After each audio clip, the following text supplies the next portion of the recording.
Start है ना। Hello friends, yes we learn now. कल हम लोग पढ़ रहे थे सर्कुलर मोशन था ना।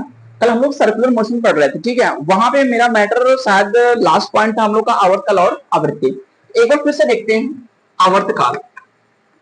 आवर्तकाल तो आवर्तकाल होता क्या है? आवर्तकाल एक चक्कर पूरा करने में जितना टाइम हमको लगता है उसे क्या बोलते हैं? आवर्तकाल। तो यदि मेरे पास सर्कुलर मोशन है, मान लेते हैं कि यहाँ पे पॉइंट हमारा ए है, इस पॉइंट ए पे भी पार्टिकल मान लेते हैं कोई है। अब इस पार्टिकल को यहाँ पे ऐसे करके मूविंग कराते हैं और इसको एक चक्कर पूरा लगाते हैं। तो एक चीज हम लोग पढ़ चुके हैं, कोणीय वेग। तो कोणीय वेग पढ़ चुके हैं, कोणीय वेग।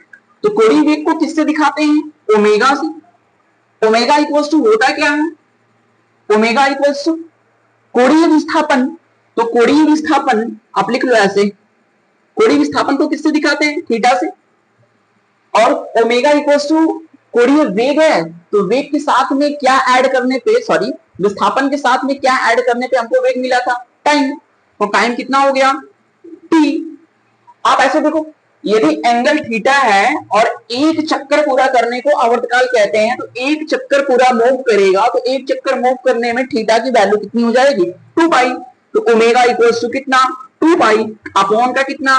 टी। तो टी इक्वल्स टू फाइंड करेंगे तो यहां से कितना हो जाएगा? 2 पाई अपॉन का ओमेगा। ओके। इसके बाद यहां पे फाइंड हम लोग कर लेते हैं आवृत्ति। आवृत्ति तो आवृत्ति क्या होता है? एक सेकेंड में, तो एक आवर्तकाल कंप्लीट करना है और एक सेकंड में तुमको पता है सर फ्रीक्वेंसी इक्वल्स टू होता है 1 अपॉन का टी। 1 अपॉन का टी, तो फ्रीक्वेंसी इक्वल्स टू हो जाएगा 1 अपॉन का टी। तो 1 अपॉन का टी, टी की वैल्यू कितनी है? 2 pi upon omega. 2 pi upon omega, यही है ना? ठीक है। यहां से फाइंड करेंगे तो वैल्यू मुझे क्या मिलेगा? ये ओमेगा कहां चला जाएगा? ऊपर। तो यहां से आ जाएगा F equals to omega upon का 2 पाई, और ओमेगा इक्वल्स टू हो जाएगा 2 पाई एफ। तो फ्रीक्वेंसी को एफ से भी डिनोट्स करते हैं, फ्रीक्वेंसी को एन से भी डिनोट्स करते हैं। तो फ्रीक्वेंसी को एन से भी मैंने डिनोट्स कर दिया। तो पहले तो ये दो हम लोग का रिलेशन था जो कि कल वाला पॉइंट छूटा हुआ था, ये कंप्लीट हुआ। ओके। अब यहां से कंडीशन मेरा फंसता है, जो कंडीशन होता है v इक्वल्स टू, हम लोग क्या फाइंड किए थे? ओमेगा आर, ऐसे था ना। तो v equals to omega R होगा कि v equals to R omega होगा। तो सबसे पहले जो ये सर्किल है, सर्किल ऑफ ये सेंटर है c या o है, एक रेडियस मेरा r है, ऐसे एंगल हमारा बना हुआ था, पॉइंट कितनी थी? थीटा। बीच का पॉइंट कितना है? थीटा। तो आप देखो यहां से, तो थीटा का जो डायरेक्शन है ना, आगे पता चलेगा वेक्टर रूल्स में। तो वेक्टर रूल्स तो पढ़ चुके हो ना। फिर देखो, जब थीटा यहाँ पे है, ये रेडियस कितना है? r है। तो रेडियस r है और ये ओमेगा से हम लोग चल रहे हैं, तो ओमेगा से हम लोग आर की तरफ चल रहे हैं। उल्टा हो गया, आर से ओमेगा की तरफ चल रहे हैं। तो ये जो कंडीशन फाइंड होगा, v इक्वल्स टू होता है आर ओमेगा, ऐसे v equals to R omega. और ये जो पॉइंट है ना, इसके ये पूरा परपेंडिकुलर हो जाएगा, तो पॉइंट ए कितना हो जाएगा? 90। तो यहां से हो जाता है v equals to R cross omega sine 90 degree. Sine 90 की वैल्यू 1 होती है, v इक्वल्स टू आ जाएगा आर ओमेगा। तो ये मेरा सही है, v equals to R omega. Okay. अब इसके बाद यहां पे हम फाइंड करते हैं, आज चलते हैं बात करते हैं एक्सेलरेशन के बारे में, त्वरण के बारे में, कि जब यदि वृत्तीय गति हो रही है सर्कुलर मोशन पे, कितने एक्सेलरेशन वर्क करते हैं, work done by the acceleration in the circular motion. कितने हैं ऐसे त्वरण हैं जो कि सर्कुलर मोशन पे काम कर रहे हैं। तो सबसे पहले यहाँ पे हम लोग बात करते हैं इसके बारे में,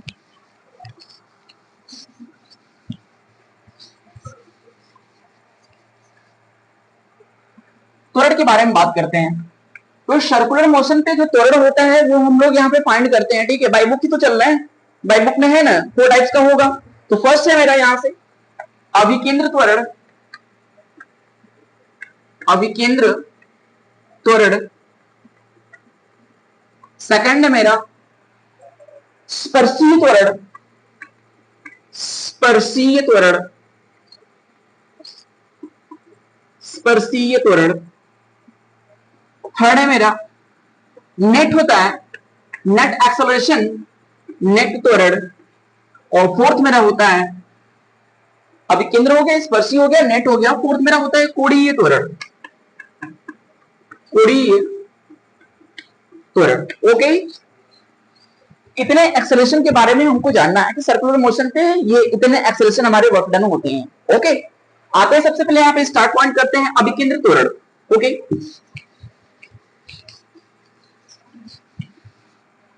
देखो ध्यान से, अभिकेंद्र त्वरण, ठीक है, अभिकेंद्र त्वरण।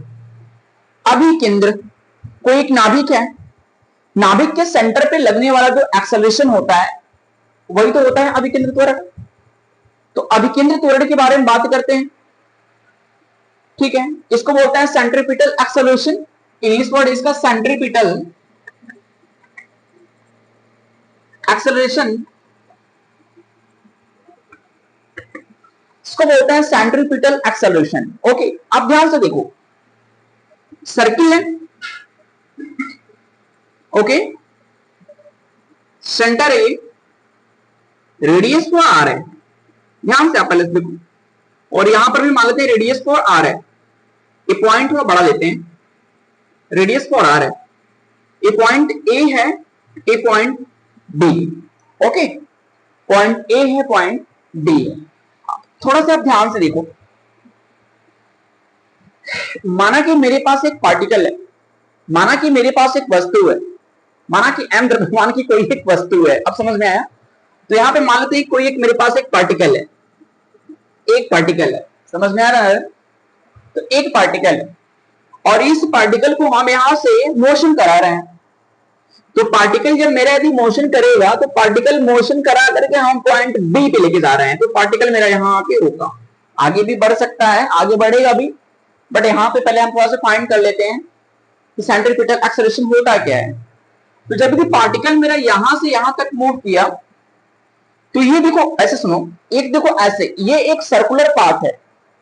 आप जब बाइक या साइकिल जब लेके जाते हो ना, तो सर्कुलर पाथ पे आप जाते हो तो ऑटोमेटिक आपकी जो साइकिल होती है, ऑटोमेटिक आपकी जो साइकिल होती है वो साइकिल थोड़ा सा झुक जाती है, झुक जाती है ना, बैंड हो जाती है थोड़ा सा ऐसे। तो यानी ये जो सर्कुलर पार्ट है, और इस पे मान लेते हैं कि यहाँ पे साइकिल है, और साइकिल को हम ऐसे यदि चला के लेके जा रहे हैं, तो साइकिल हमारी थोड़ी सी क्या होती है, बैंड हो जाती है, झुक जाती है। तो साइकिल जब बैंड हो जाती है, झुक जाती है, तो साइकिल लेकिन फिसलती नहीं है। साइकिल झुक जाती है लेकिन साइकिल फिसलती नहीं है, साइकिल फिसलती नहीं है, साइकिल भले ही झुक जाती है लेकिन फिसलती नहीं है। हाँ, अब ऐसा मत कहना कि सर फिसल भी जाती है, ठीक है। हाँ, तो कभी कभी एक्शन मूव हो जाता है, तो एक्शन मूव होने पे जो साइकिल वगैरह होती है वो फिसल हो जाती है, जिसको बोलते हैं ना कि बैलेंस नहीं हुआ। तो बैलेंस ना होने पे साइकिल वगैरह, बाइक वगैरह भी फिसल जाती है, ऐसी बात नहीं है। बट आप यहाँ पे थोड़ा सा इसके बारे में हमको लगना है कि अब जो सेंट्रीपिटल एक्सेलरेशन होता है उसके बारे में हमको चर्चा करनी है। तो आप ये बताओ कि जब ये साइकिल हम लेके जा रहे हैं और साइकिल हमारी थोड़ी सी बैंड हो गई, तो साइकिल बैंड हो गई, क्या हमने साइकिल को बैंड किया? रास्ते ने किया, ठीक है। तो रास्ते ने जब साइकिल को बैंड किया, तो क्या रास्ते पे जाते समय हम ऑटोमेटिक अपने हैंडल को रिमूव नहीं करते हैं, ऑटोमेटिक हैंडल अपने से घूम जाती है, ठीक है। अब ऐसा मत क्या सर ने प्रैक्टिस करते समय ऐसे जाके ऐसे मारना पड़ता था, वो तो बात की बात है। तो जब भी साइकिल अपने से भी बैंड हो रही है, तो इसका मतलब साइकिल जहां से बैंड हो रही है, मान लेते हैं कि ऐसे रोड है ऐसे, तो जब भी साइकिल यहां से बैंड हो रही है, यहां से साइकिल हमारी बैंड हो रही है ऐसे, ये बैंड हो रही है, झुक रही है। जब साइकिल हमारी झुक रही है, तो ये जब ऐसे भी इसको थोड़ा सा डॉट पॉइंट में लिया जाए, तो एक तरह का सर्किल तो बनेगा। तो सर्किल पे मेरा क्या होगा, एक सेंटर हो, तो जब सेंटर ही रहेगा तो उसका एक रेडियस तो माप होगी। जब यदि रेडियस यदि उसकी एक माप होगी, तो यहाँ पे रेडियस फॉर आर मैंने तो लिया ही है। तो यहाँ पे जब साइकिल यदि बैंड ऐसे कर रही है, तो बैंड करते समय यदि यहाँ पे सेंटर इसका O है, तो इसका मतलब ये हुआ सर कि इसके केंद्र की तरफ एक बल लग रहा है, उस बल का नाम होता है अभिकेंद्र बल। तो यदि M फॉर मास, जहां पे मास हो और मास मेरा वहां पे मोशन कर रहा हो, गति कर रहा हो, मूव कर रहा हो, तो इसका मतलब वहां पे एक्सेलरेशन तो काम करेगा। यदि मास मेरा यदि मूव कर रहा हो, मूविंग हो, चल रहा हो, तो एक्सेलरेशन तो काम करेगा। बॉडी में हम चुपचाप ऐसे खड़े हैं, नॉट फॉर द एक्सेलरेशन। जैसे मैंने बॉडी को ऐसा झूमना स्टार्ट कर दिया, हाँ वही डांसी मान लो, जैसे मैंने स्टार्ट कर दिया, तो इसका मतलब क्या हुआ, एक्सेलरेशन आ गया। तो जब पार्टिकल को हम ऐसे लेके जा रहे थे, तो पार्टिकल को जब लेके जा रहे थे, साइकिल को लेके जा रहे थे, साइकिल ऐसे बैंड हो गई, झुक गई, तो जो झुकने का पार्ट होता है इसके सेंटर पे होता है, तो इसके सेंटर पे एक एक्सेलरेशन काम करता है।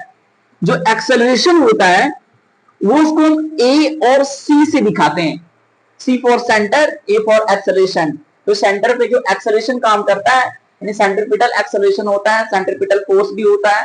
तो सेंट्रीपिटल एक्सेलरेशन जो होता है ये होता है वी स्क्वायर अपॉन का रेडियस, वी स्क्वायर अपॉन का रेडियस। चलो ठीक है, आगे हम उसको प्रूव भी करेंगे कि कैसे होता है वी स्क्वायर अपॉन का आर, ठीक है। लेकिन एक चीज आप देखो, क्या सर जब यदि ये साइकिल ऐसे बैंड हुई तो सेंटर पे यदि मान लेते हैं एक्सेलरेशन है और साइकिल है तो उसका मास तो होगा, बल तो लगेगा, तो बल भी यहां से लगाते हैं। F इक्वल्स टू फॉर्मूला हमारे पास होता है m इंटू ए, लेकिन यहां पर ए कौन है, AC है, तो F इक्वल्स टू यहां से कितना हो जाएगा एम वी स्क्वायर अपॉन का आर। तो ये तो मेरा सेंट्रीपिटल फोर्स हो गया, अभी केंद्र बल हो गया। लेकिन सर जब बल लग रहा है तो साइकिल जब यदि ऐसे बैंड हुई, ऐसे झुक गई, तो साइकिल को किससे जाना चाहिए, सेंटर की तरफ। मौत का कुआं, सर्कस का कुआं वगैरह देखे हो, सेम वही यहाँ पे, मतलब बिल्कुल यही अप्लाई होता है वहां पे, ओके। लेकिन होता क्या है कि जब यदि साइकिल हम यहाँ पे लेके आ रहे हैं और इसके सेंटर पे फोर्स लग रहा है, तो सेंटर पे जो फोर्स लग रहा है वो कौन सा फोर्स है, F equals to M V square upon का आर। तो यहाँ पे जो एम वी स्क्वायर अपॉन का आर जो है ना, और लगने से साइकिल अंदर की तरफ झुक जाती है, ये तो ठीक है। लेकिन साइकिल जो है वो झुकती है, बैलेंस बिगड़ता है तो हम गिर भी जाते हैं, बट बैलेंस ना बिगड़े तो साइकिल हम लोग आसानी से निकाल लेते हैं। इसका मतलब कि साइकिल के बाहर भी एक बल लगता है, उस बल का नाम होता है बाह्य बल, बाह्य बल, एक्सटर्नल फोर्स। यानी बाहर से जो बल लगता है उसे बोलते हैं एक्सटर्नल फोर्स। तो उस टाइम जो एक्सटर्नल फोर्स है, जो एम वी स्क्वायर आर है, यानी जो बल लग रहा है, तो बल के बारे में चर्चा करके अभी हम लोग यहाँ पे एक्सेलरेशन की बात करते हैं। उसमें जो एक्सेलरेशन है वी स्क्वायर अपॉन का आर, और जो यहाँ पे एक्सटर्नल फोर्स है वो दोनों बैलेंस कर जाता है। और बैलेंस करने से, जब दोनों बैलेंस कर जाएगा तो बैलेंस करने से साइकिल हमारी फिसलती नहीं है, नहीं साइकिल हमारी गिर पाती है, ठीक है। तो जो वहां का जो सेंट्रीपिटल यानी जो हमारा यहाँ पे सेंटर ऑफ एक्सेलरेशन होता है, अभिकेंद्र जो त्वरण होता है, वो AC equals to V square upon का आर होता है।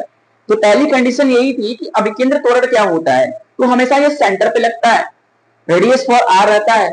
जब किसी पार्टिकल को लेके जाते हैं तो पार्टिकल जो हमारा होता है वो पार्टिकल जब चलता है तो पार्टिकल को जब चलाते हैं, अच्छा आपने ट्रैक पे तो रनिंग किया होगा ना, जब ट्रैक पे जब रनिंग करते हैं तो ऑटोमेटिक जहां पे मेरी ट्रैक घूमी है, तो ट्रैक पे जब घूमते हैं तो वहां पे ऑटोमेटिक हमारी बॉडी कैसे हो जाती है, ऐसे बॉडी ऑटोमेटिक ऐसे घूम जाती है ना। तो बॉडी जब ऑटोमेटिक यदि ऐसे घूम जाती है तो वहां पे सेंटर की तरफ एक फोर्स लगता है, उसी फोर्स, तो फोर्स इक्वल्स टू होता है एम इंटू ए। एम को थोड़ा सा अलग भेजो भाई, बचा कौन, ए फॉर एक्सेलरेशन। तो सर सेंटर की तरफ में भी तो हमारा एक्सेलरेशन लगता है, तो वहां का जो हमारा एक्सेलरेशन होता है वो उसी को बोलते हैं एसी, यानी यहां से मेरा वी स्क्वायर अपॉन का आर। और ये यदि फोर्स को ले लें तो आप equals to M square upon का आर, ये आगे मिलेगा, आगे जब हम लोग यहाँ पे इसको प्रूव करेंगे कि वी स्क्वायर अपॉन का आर कैसे होता है। जब साइकिल को हम यदि अंदर की तरफ जैसे ही लाते हैं, जब सेंटर ऑफ यदि यहाँ पे एक्सेलरेशन जब काम करता है तो साइकिल बिल्कुल अंदर की तरफ झुक जानी चाहिए, लेकिन ऐसा नहीं होता है क्योंकि उसके बाहर भी एक बल लगता है, उसे बोलते हैं एक्सटर्नल फोर्स। तो बाहर की तरफ एक बल लगता है, उसे बोलते हैं एक्सटर्नल फोर्स। ये फोर्स और अंदर का जो फोर्स होता है, दोनों फोर्स आपस में क्या कर जाता है, बैलेंस कर जाता है। और बैलेंस करने से जो यहाँ पे भी किसी भी पार्टिकल को रखते हैं, ये पार्टिकल यहाँ से रिमूविंग करना शुरू करता है, यानी आप ट्रैक पे रनिंग करना शुरू करते हो, साइकिल को ऐसे सर्कल पे घुमाना शुरू कर देते हो, ओके। तो जो अभिकेंद्र जो त्वरण होता है, इसकी जो वैल्यू होती है इसको हम AC से डिनोट करते हैं। फॉर्मूला होता है वी स्क्वायर अपॉन का R, R for radius, V equals to velocity, और यहां से हमारा वैल्यू हो गया AC। तो C means centre, A means acceleration, okay, complete. और अगला हमारा है स्पर्शी त्वरण, इसको कल बताएंगे, ओके, स्टॉप।